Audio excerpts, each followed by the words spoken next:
Hey guys, welcome back. As I said last night in the video, today was going to test our conviction. But in actuality, the last couple of weeks have probably tested our conviction because we have seen since June 25th, a staggering $1.5 trillion in market value get completely erased from the semiconductor sector. Micron alone has lost billions of dollars in market cap. It vanished in a flash. And we see the stock right now trading back in the low 900s today, slamming down from where we saw it at the high at the late end of June. With Micron, SanDisk, and the Round Hill Memory ETF all falling more than 20% from their recent peaks, the mainstream media right now is screaming that the red hot AI memory trade has officially cracked and plunged into a technical bear market. Amateur retail traders right now are staring at their screens and they are uttering panic. They're asking, is the AI trade over? Was this the absolute top? But on this channel, we definitely bypass the surface level news. We look for the signals in the market. We look at the raw fundamental data. The correction right now, if you do look at the raw fundamental data, it makes absolutely no sense. Just about 24 hours ago, Samsung dropped preliminary Q2 earnings onto the street, and their operating profit was so staggering that it didn't even look real. An 1,800% increase year over year, beating Wall Street's consensus and out-earning NVIDIA's most recent record-breaking quarterly profit of $53.5 billion. Samsung made more money in the last 3 months than it did in the previous 2 years combined. The fundamentals did not collapse this week. So why did the stocks? Why did Samsung slump 7% in Asian trading and triggered an emergency circuit breakers in the KOSPI index? One institutional portfolio manager summed it up perfectly today when I heard it. He said, great companies can become poor investments when expectations become impossible to satisfy. That is exactly what I think has happened this week. If you want to navigate the tape, if you want to navigate this market without losing your shirt overall, you have to realize one thing. The market isn't repricing the business today. It's repricing the expectations. The structural shortages or the bottlenecks, they haven't changed, guys. But the market's patience apparently has changed. And that's what we're going to dive into today's video. I'm going to look at a few factors that came out today that I think also will help us understand why we're seeing these stocks collapse the way they did today. But there is optimism at the end of the video. So make sure you make it all the way through. I'm going to give you my checklist, what I'm watching over the next 2 weeks. And we're going to walk through some stories that hit the tape today that also, I think, as I mentioned, can explain what we are seeing right now across the memory sector. But if you haven't done it already, make sure you hit like, make sure you hit subscribe to the channel. Guys, let's get started. Let's dive into the data. First, let's start off by taking a look on an article that I think will prove around the expectations are getting impossible to satisfy. You can see this article in Barron's that Samsung's huge earnings beat wasn't enough for the stock and what it may mean for Taiwan Semi. So let me scroll down real quickly. I want to call out a couple of pieces here. You can see the report, what it mentioned, that Samsung's preliminary earnings, that operating profits came to 89.4 trillion, which is about just 58.5 billion for the 3 months ending June. That would be a 56% jump over the previous quarter's record profit and a 19-fold increase from the same period last year. Quarterly revenue is forecast to have more than double from the prior year to a record 171 trillion. They go on to say that these figures were not disappointing. In fact, Samsung's profit outstripped Wall Street's expectations, but a 382% run-up in the past 12 months have left Korean investors looking for excuses to take profits. That's part of the story, but part of this article I wanted to call out. It says right here, if you look at Mizuho Securities' Jordan Klein, what he says, by the look of global semis and the momentum factor, you would think that Samsung missed their quarterly and guided down. It is what he calls momentum in reverse, and we're going to see it across the well-owned semi-hardware sector of tech, Klein added. He goes on to say that Samsung's stock sharp fall and global response also present a difficult setup for Taiwan Semiconductor Manufacturing and ASML Holding, which will both report earnings next week. The bar is set high for those two companies, just like we saw with Samsung as well. So there is a risk for sure that beats and raises get sold in those stocks. So just a warning to all of you holders for Taiwan and ASML out there as well. But I want to jump over and talk about something that I think is important that we're seeing in today's market that help explains it a little bit. And is this concept around multiple compressions? Because to understand how an asset can plunge 20% or more while its underlying business gets historically stronger, you have to understand the fundamental market mechanic called multiple compression. So let me do a quick kind of master class, we'll call it, on how institutional desks actually price these names overall. So a very simple graphic on your screen. You can see that a stock price is essentially determined by two variables: how much money the company makes and the multiple or the premium investors are willing to pay for those earnings. 2 weeks ago, the sentiment overall in the tech sector and the memory sector was at a fever pitch. Investors expected absolute perfection from this upcoming earnings cycle. And because of that euphoria, they were willing to pay a massive forward multiple for every single dollar of future memory profit, assuming zero friction and infinite scaling. Fast forward to today, the structural data hasn't changed underneath. The fundamentals remain rock solid. The earning power is still there, but because global macro jitters have crept into the tape, investors decided that they are only willing to pay a smaller multiple for those same exact earnings. Nothing fundamentally broke inside the silicon fabs. The multiple just got compressed. And as we analyze the rest of today's tape, keep this framework in mind. The market doesn't need bad fundamentals to sell a stock. It only needs expectations that become impossible to satisfy. And that's kind of the setup we see right now in the market. It's what we saw with Samsung. You have to remember that Micron's earnings just blew it out of the water. It kind of shocked everyone. We set this impossible bar for Samsung. Even though they delivered outstanding, phenomenal earnings, those whisper numbers kept creeping higher and higher, and it got set to an impossible number. The fear is we may see that with TSMC and ASML next week as well. So let's jump over and take a look at the first article that I wanted to cover on today's video. You can see this in Morningstar. It says Micron stock falls as investors wonder if the memory market is near the top.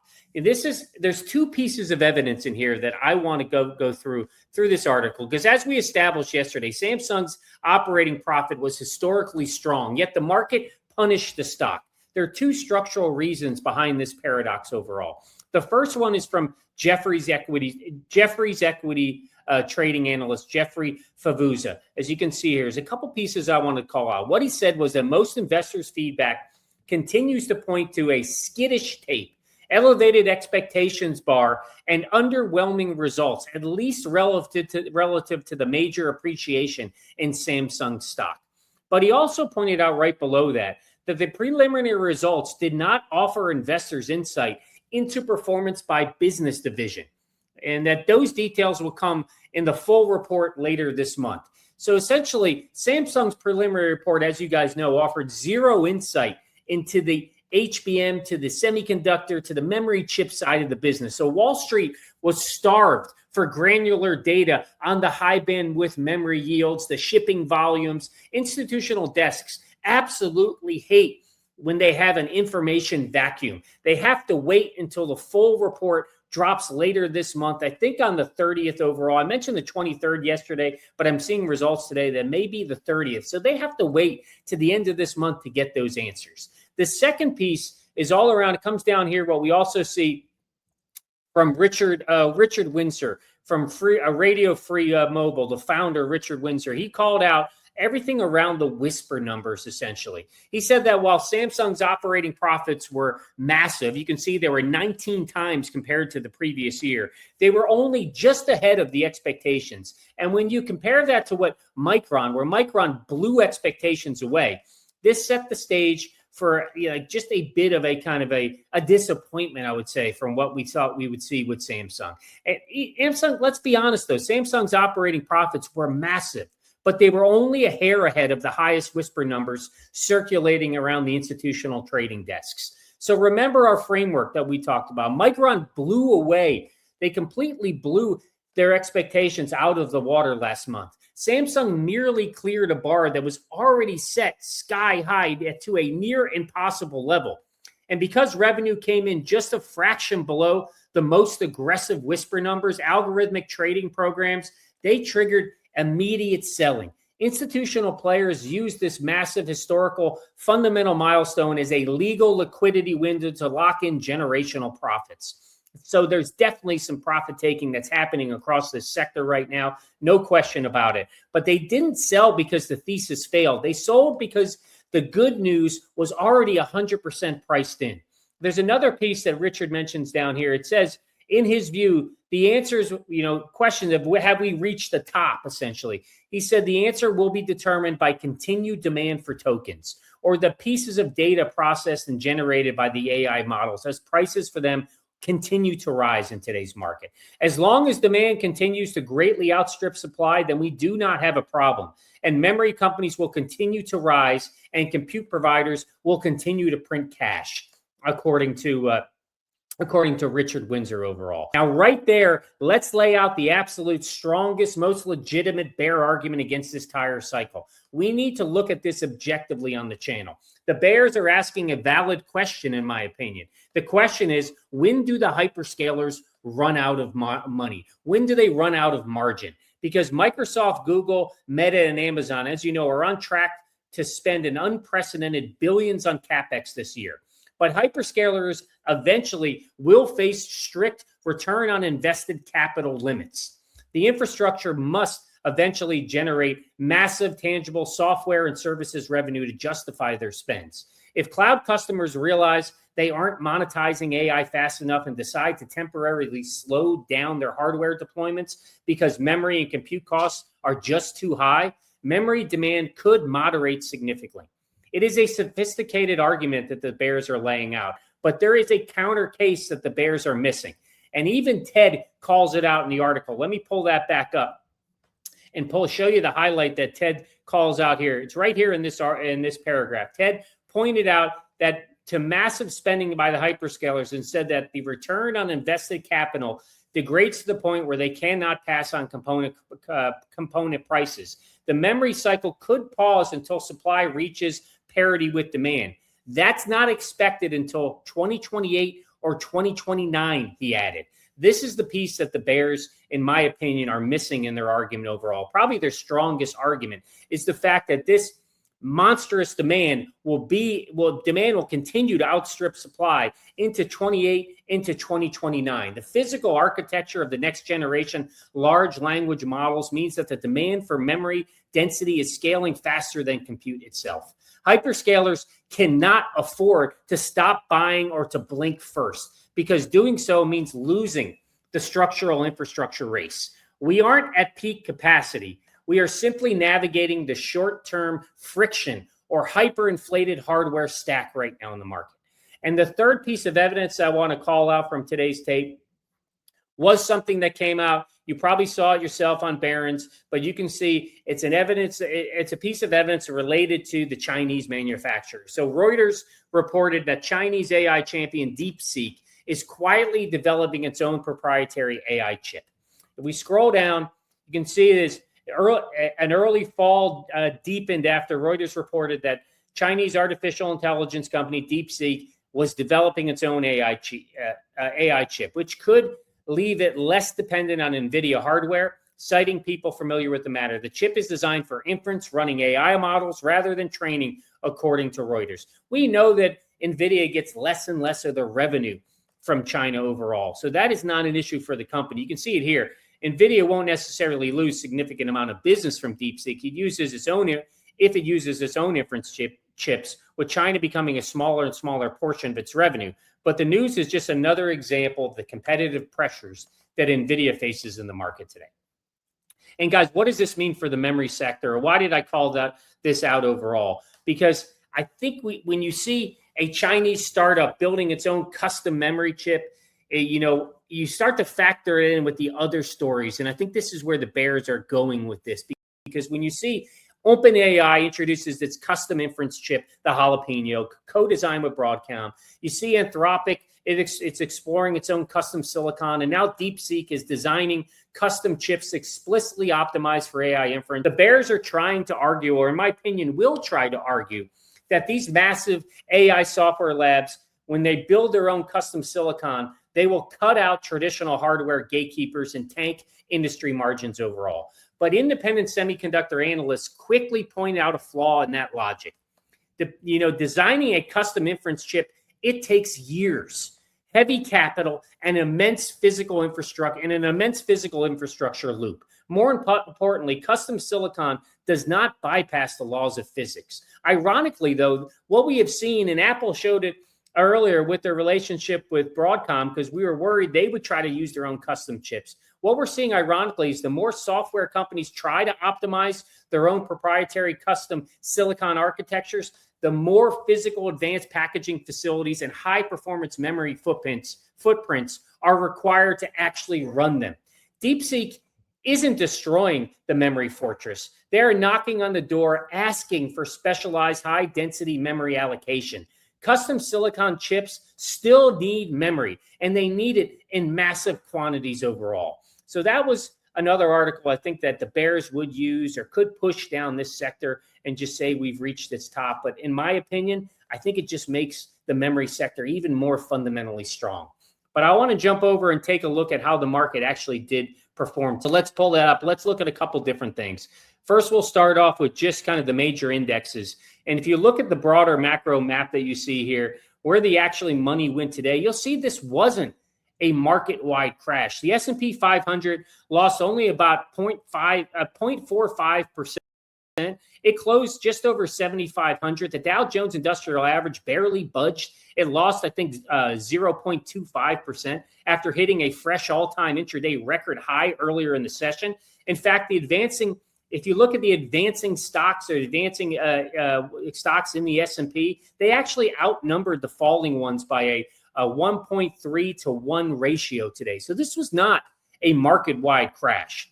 In fact, if we look around the NASDAQ 100, you can see there was a lot of red on the board, but we also see a lot of green. If you look at those green patches, you see Microsoft, Google, Meta, Amazon, they all held their ground and closed green.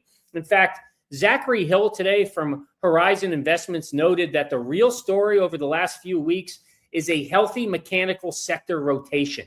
The AI hardware names have had a blistering historic run, he noted, in the first half of this year. Expectations got so high that they almost are impossible to beat in the near term.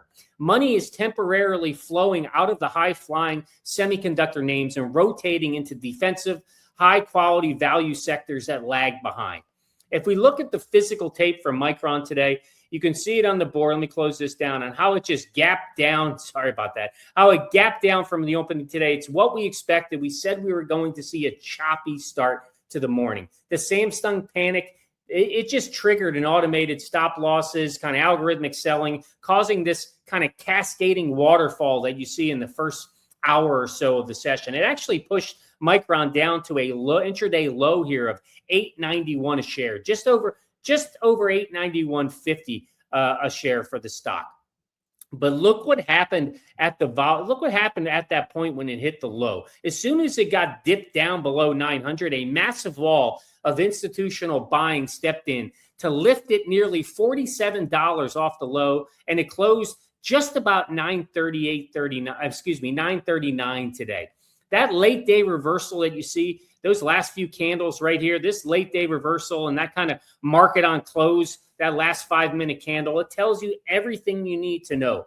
The weak over leveraged retail hands were completely shooken out of the market this morning, while the long-term institutional value hunters treated the pullback as an accumulation window overall. And let's just see what Micron's doing in the after hours. You can see on the screen what they did today. Closed just about $9.39, down $46, just over a little over 4.5%. But if you look in the after hours right now, we're seeing a bit of a positive response. We're up $9.50, fluctuating right around that 1% increase. Right now, trading about $9.48 across the board. If we look at the other stocks, we see SanDisk is up almost $50 in the after hours right now. Western Digital is up about just under $5, and Seagate down here up almost just over $12.50, 1.5%. So we are seeing some capital rotate back into the memory sector right here in the after hours. But we have to ask ourselves, what is the final verdict? Are we crumbling? Is the memory sector, is the memory fortress crumbling under the weight of a newly minted technical bear market? My honest answer is absolutely not.